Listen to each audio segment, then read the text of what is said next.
Hello and welcome. Today we're going to talk about trauma and why we fear it, why we are conditioned to fear it, and why it's important for us to help ourselves as much as we can when something happens in our lives.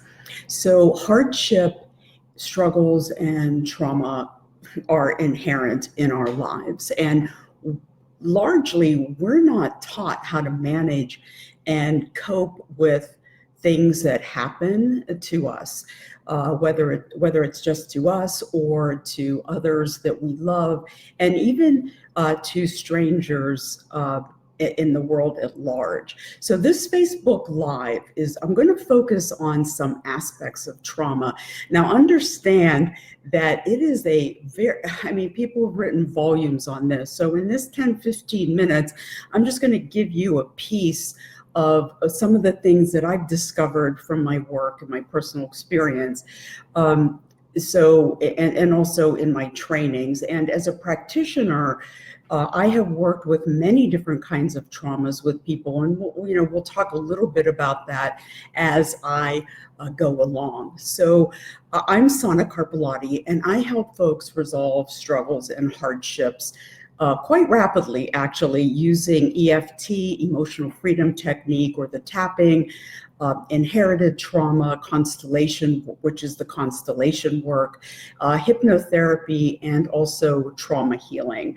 I also work with the Hatha yoga and teach meditation and along with Heart Math, which is an extraordinary stress reduction and resilience program designed for adults and children. So at my upcoming retreat in October, it's called From Hurt to Healed.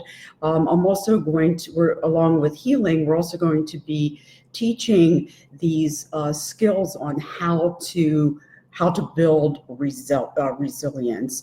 So through my life, maybe like you, I had a list of things that happened to me in my life that were very aggressive and hurtful.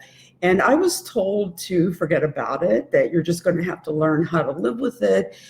You have to suffer, and you also have to just get over it. And, when you're sitting there full of pain and anguish, anger, depression, and any number of, different emotions, that's hard to do.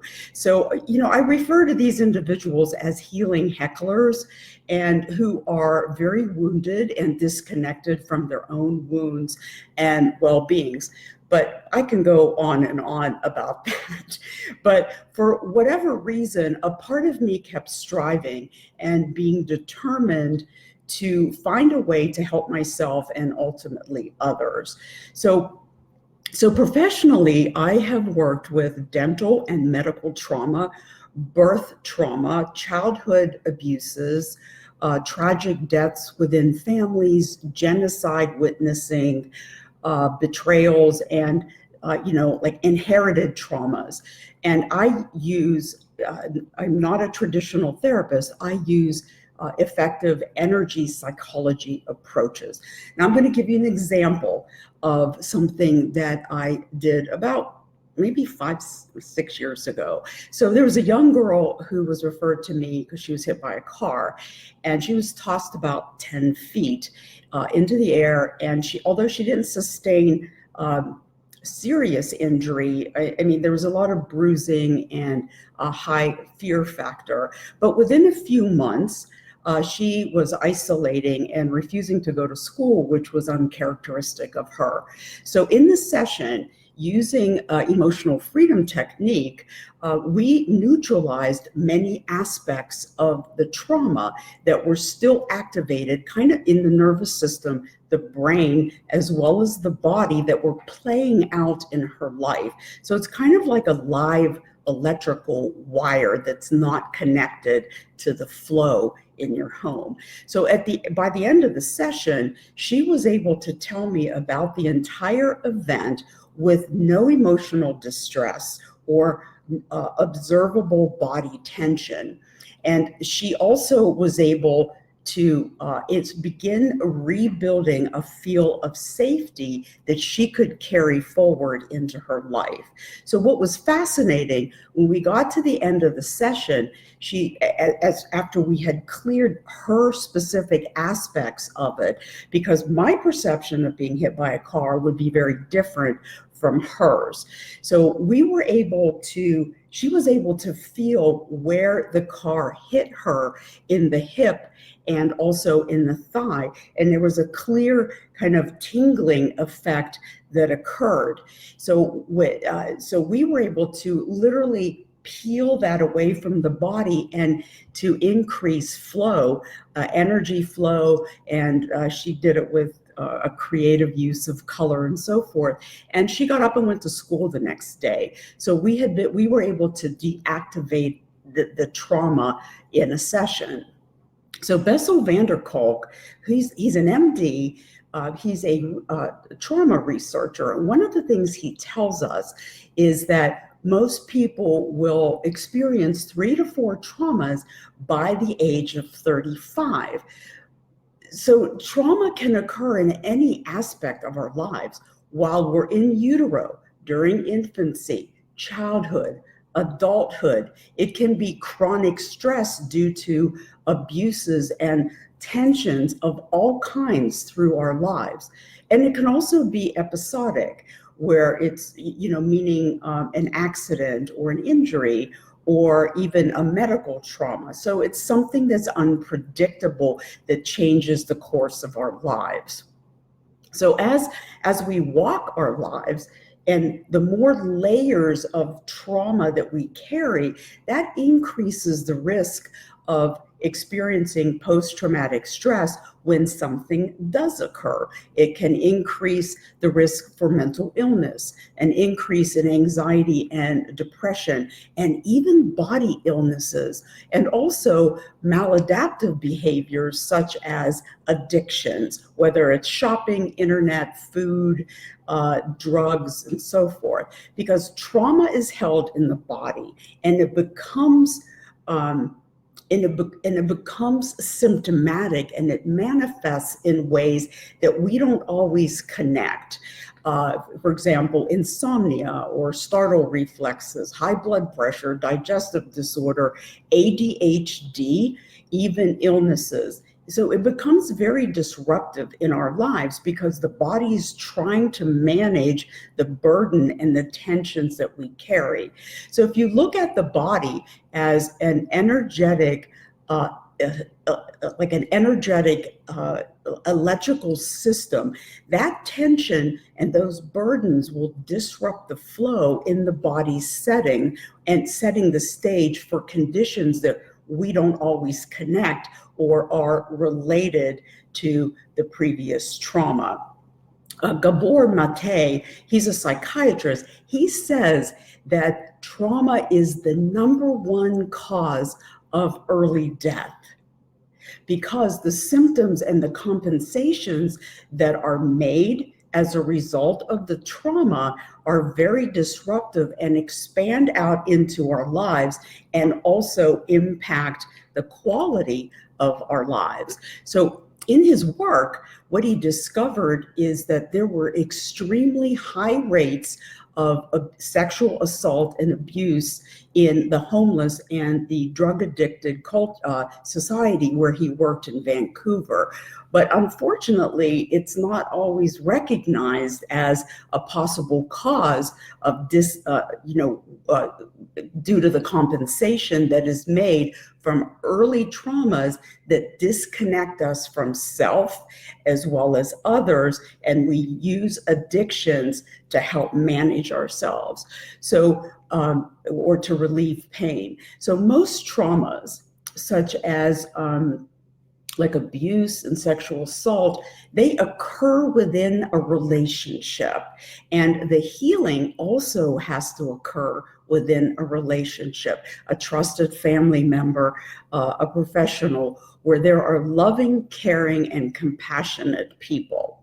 So It's also in the medical literature that many illnesses are stress related, and patterns that grow out of those compensations that we make. Uh, we tend to like ignore. So we have these compensations that occur, especially when there's chronic stress. And so we tend to ignore the fact that we survived in our lives, and how the brain and the nervous system have to adapt after us. So there are certain personality factors that come out of that experience that can be associated with serious illness. And if you Google this, you will find a lot of information that talks about the health of our bodies as it's related to what happened in our lives and how we carry it. So in my personal and professional experience, I've come to believe that we can heal anything because of the experiences that I've had in my work and also in my personal life. So when we connect the dots in our lives and we follow these patterns and we allow ourselves to reach for resources, whether they're outside of ourselves or within ourselves to restore, then we can begin to expand out on well-being. It's also important to have the tools of well-being. We're not taught that. We're taught how to suffer and how to have pain. And, if you learn a little bit about what happens in the body when trauma or chronic stress occurs, it helps you to realize, number one, that you can adapt. That you can change and reset the nervous system as well as the brain. So we can do our lives good by understanding the impact that it has and not just believing, well, because I had this trauma that I have to suffer. So the main question that I wanted to answer today is, why are we so afraid of trauma? Other than the obvious, it's very disruptive in our lives. It hurts. It creates difficulties in relationship. But the truth is, we all know, if we look back and forward, trauma is inherent in our lives. It already has occurred, and we can expect that things will happen. So in the past, historically, and I remember this in graduate school as well, but we didn't really talk a lot about trauma, but in the past, it was always event related, that if something happened out here to us, there was a almost like a prescription that you would have symptoms that were related because that event happened. It wasn't about my experience or the meaning that I associated to a hardship, adversity. But trauma is when there is a threat to life, to your body or your mental state, and you were kind of considered traumatized. And I'll share with you an interesting short case study in a few minutes. While at the same time, back in the day, birth trauma, adoptions, early separation from mom, childhood abuse were not regarded as or had been kind of disregarded or downplayed as sources of trauma, especially inherited trauma. So there was a certain selectivity to it that I was always a little confused about. So if I experience something, then I must have to be traumatized. So I've had some experiences with individuals here, in my work and also in my life, that they were confused because they had experienced a trauma, but they felt basically okay and they allowed themselves to recover, but others kept insisting that they needed to suffer. And that's why we fear it, because there's this expectation that we have no control and that we are not able to do something about how we contain it, even though we've survived. And that's a great misunderstanding here. It doesn't mean that you won't be sad or angry or, have some pain, but along the way, there are things that you can do that are within you to, that you can apply tools, that you can secure resources, that you can connect with other people to allow yourselves to rest and restore yourself. I mean, how often do we not do that when we're hurting in some way? And, so when trauma occurs, it doesn't mean that you're unaffected or stoic. Many years ago, when chat rooms were in the 90s, I interviewed about 50 women who, for no reason other than curiosity, whose mom died when they were children. And across the board, all of us had a wide range of difficulties due to many different factors, except this one girl, and it was really fascinating. The big difference that was made in her life was her family, her church, her group, her neighbors took her in as their own and kept the life of her mom, the memory of her life alive, and allowed her to grieve, offered her support and love all along the way. So it wasn't that she didn't grieve, that she disregarded the death, but that she was surrounded by a tribe of women, and I'm certainly men to help her, but I just understood that it was the females.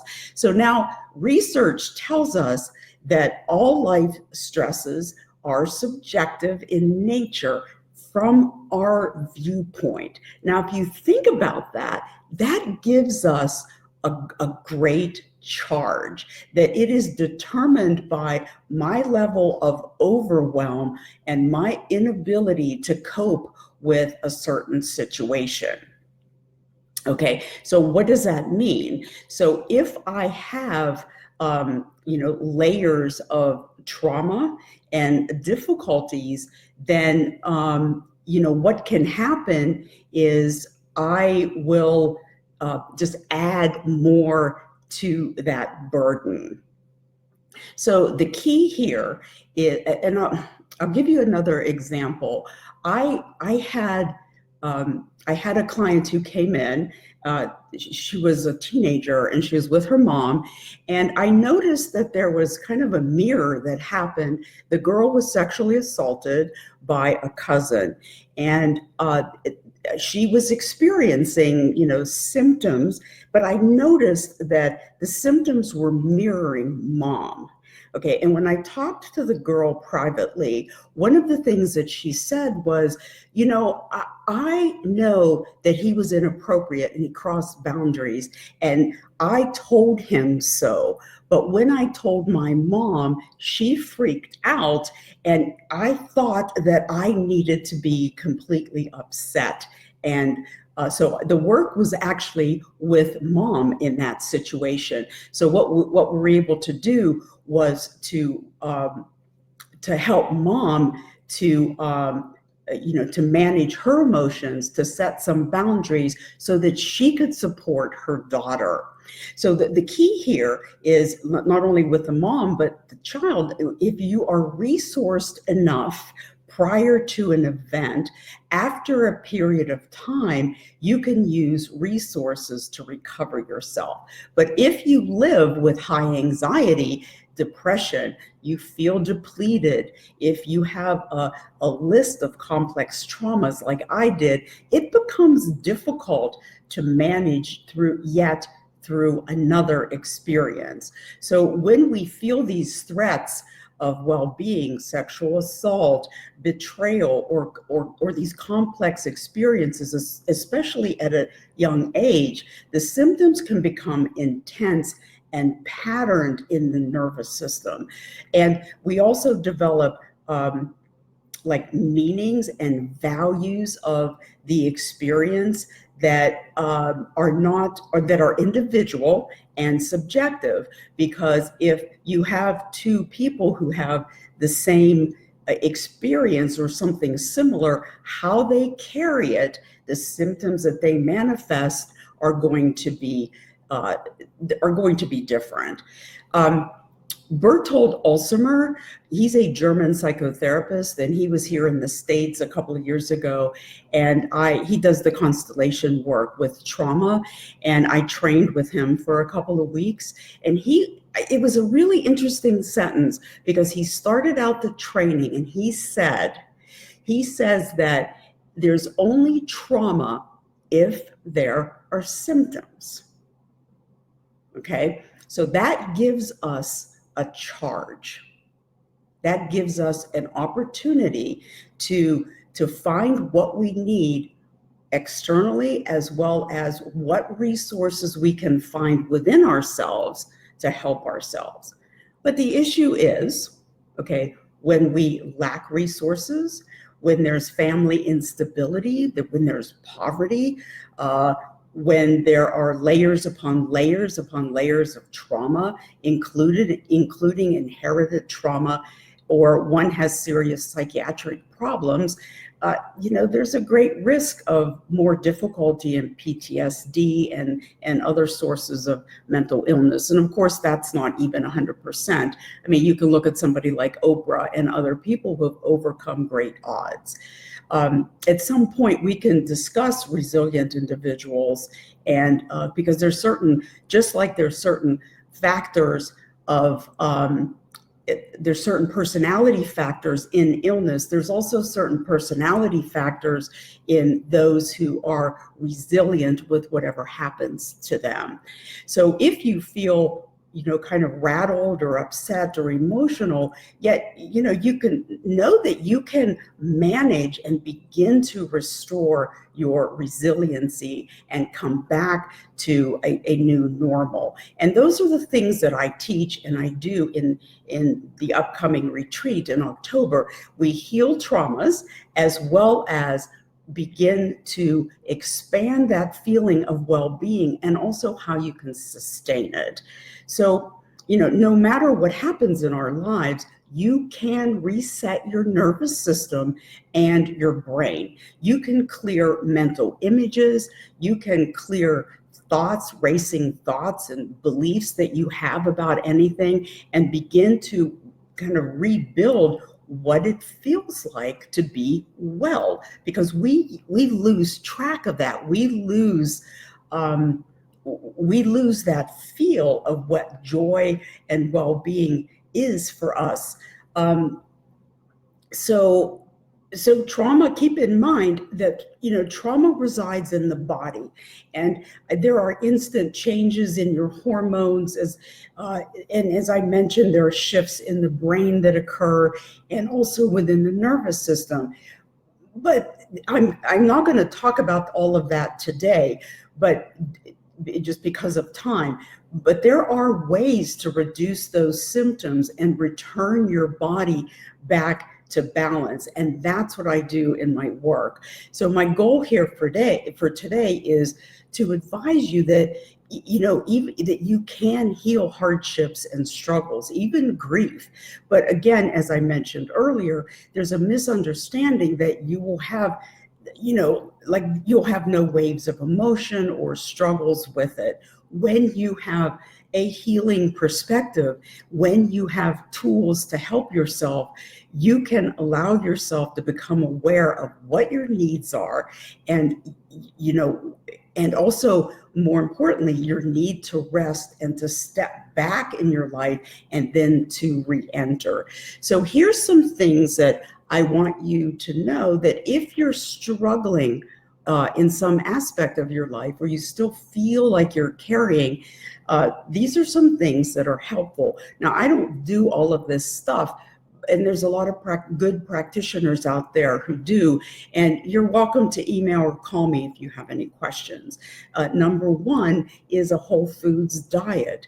Like sugar, caffeine, a lot of junk food, like stimulates the nervous system and the brain and the digestive tract, because there's a lot of like distress that occurs in the digestive tract because of stress. And we can talk about that, at another time. There are nutraceuticals for sleep and to calm the nervous system and to work with brain transmissions. I offer a few of them here called Calm Day and Sleep Time that are really effective with no side effects. EMDR, which is something that I don't do. It's eye movement desensitization and reprocessing. And basically it has something to do with the optic nerve and brain functioning. And I used it myself some years ago, and it was highly effective with as I was resolving some of the traumas. So the HeartMath Stress Reduction and Resilience Building Program, it's non-therapeutic. It's very tool-oriented and research-based. So that's also a part of my work, which I love doing it. Emotional freedom technique, which is a simple called acupressure for the emotions that can clear trauma like that. It's pretty fascinating. Also the constellation work and hypnotherapy, and those are all things that I do, as well as yoga and meditation. Okay, and even dance can be helpful, and theater work, improv work.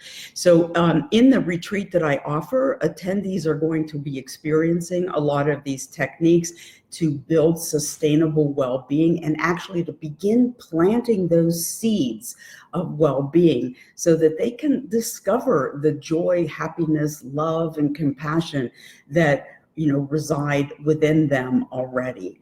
So please just remember that no matter what has happened behind you or what is upcoming that we don't know, that you can heal anything. You can heal old hurts, and you can build a toolbox of strategies, just like you do in dance, just like you do in whatever work that you do to help yourself or to help a client. And there's always steps, and there's always a way to work within that mind-body system. So living the life that you might be hoping to live, it already exists within you. But as you reduce the pain and the burdens that you feel, what I notice happening is that well-being just begins to expand out in people's lives. So trauma teaches us to embrace life if we follow its guidance. So I hope this was helpful. Helen says, story of my childhood. All of my experiences hurt my mom more than they hurt me. So glad to be setting clear boundaries with her now. That is a violation of boundaries is one of the first things that we take a look at here, because there's always a crossing over of that. So that's a really good comment, Helen. Thank you for sharing that. So if you have any questions, you're welcome to email or call me at any time through my website, sanacarpelati.com. It's always my pleasure. And sorry I was here today. I will be back Wednesday next week. We had internet difficulties. So anyway, thank you all so much. And I hope this was helpful to you. Love you all. Thank you for coming. Bye-bye.